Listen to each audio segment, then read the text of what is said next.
Sir Jim Ratcliffe has given a response to the press coverage of his comments, and he has said that I am sorry that my choice of language has offended some people in the UK and Europe, going on to say it is important to raise the issue of controlled and well-managed immigration that supports economic growth. So this is a response from Sir Jim Ratcliffe being brought to us by the Reuters news agency, saying that I am sorry that my choice of language has offended some people in the UK and Europe, and that it's important to raise the issue of controlled and well-managed immigration that supports economic growth. This follows comments that he said that Britain was being colonised by immigrants who are draining resources from the state. That was Sir Jim Ratcliffe speaking to our data and economics editor, Ed Conway.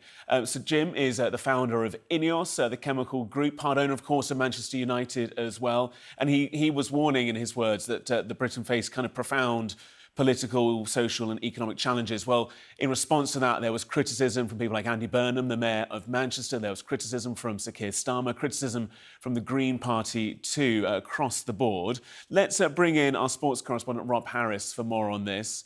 And Rob, we're just seeing these comments from Sir Jim saying that he was apologetic that his choice of language had offended some people in both the UK and Europe. Well, many Manchester United fans certainly offended the Muslim supporters group, deeply concerned about the offence caused by saying that the UK has been colonised by immigrants. And it's particularly the word colonise that has obviously sparked a concern, the dehumanising language used, and very much at odds with Manchester United as a club, the team with more than a dozen foreign players in the men's team alone, so many staff from diverse communities, and clearly Sir Jim Ratcliffe, recognising the Sky News interview with Ed Conway, has caused offence and reacting to what is a political storm that has been created by this. And, you know, the Football Association as well, it's something it's now been reported they're looking into,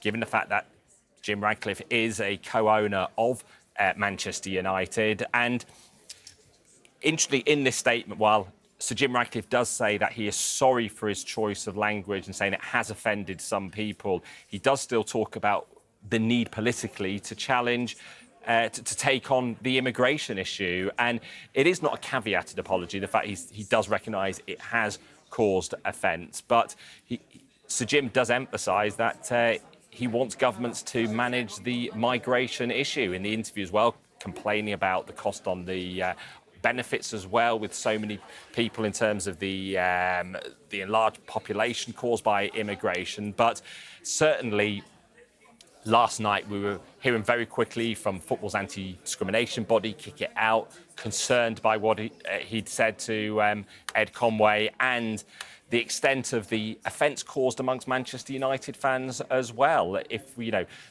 think back to what he said, show racism and race red cards, that they were deeply concerned by his comments. Also, we heard from Kick It Out, who called his comments disgraceful. They said this language and leadership has no place in English football. So it'd be interesting now to see just how fans and the anti-racism bodies in football do respond to the fact that Sir Jim Ratcliffe has now apologised for the offence caused by his comments.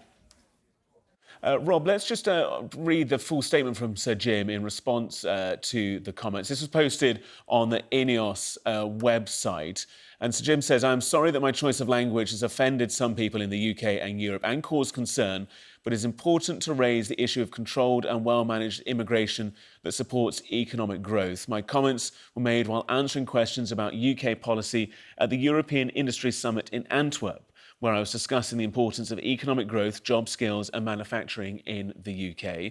My intention was to stress that governments must manage migration alongside investment in skills, industry and jobs so that long-term prosperity is shared by everyone. It is critical that we maintain an open debate on the challenges facing the UK. So that was his statement. Let's also just bring you some reaction from the Football Association, which says it will examine whether Manchester United co-owner Sir Jim Ratcliffe's comments about immigrants have brought the game into disrepute. That's according to a statement that the Press Association has received. So despite that apology, Rob, from Sir Jim, investigations potentially from the FA now. Yes, Football Association speaking while at the UEFA Congress in Brussels, I imagine quite a big gathering of European football leaders, and questions whether or not he has brought the game into disrepute, not by talking about political matters, but particular focus on the word colonising, that impression given that people are coming here to somehow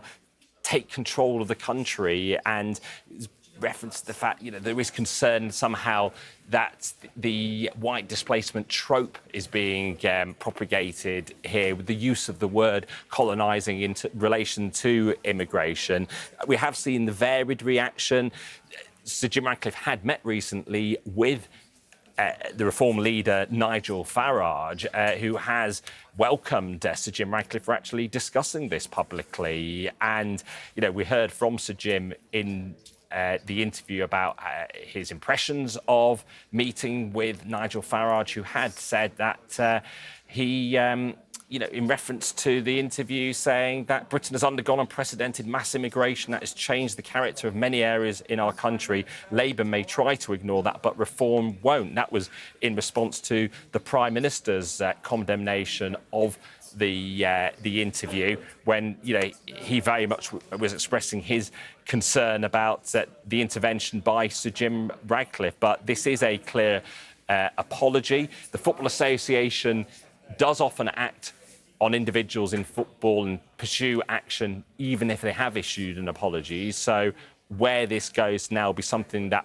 they're looking into. It is not a Football Association investigation at this stage. It is something they are looking into. But to set the background to this, Sir Jim Ratcliffe is now running Manchester United on a day-to-day basis. He bought a stake of just under 30% from the owning Glazer family 2 years ago, and that gave him as well operational control of football matters and how the business is being run, and very much is also overseeing plans for a new stadium to replace Old Trafford. There's an Old Trafford regeneration project with Sir Jim working alongside the Manchester Mayor, Andy Burnham, who told him to withdraw those comments this morning. So it comes at a time when Sir Jim is needing public investment in the wider project to rebuild Old Trafford on a site nearby, something that will cost several £billion.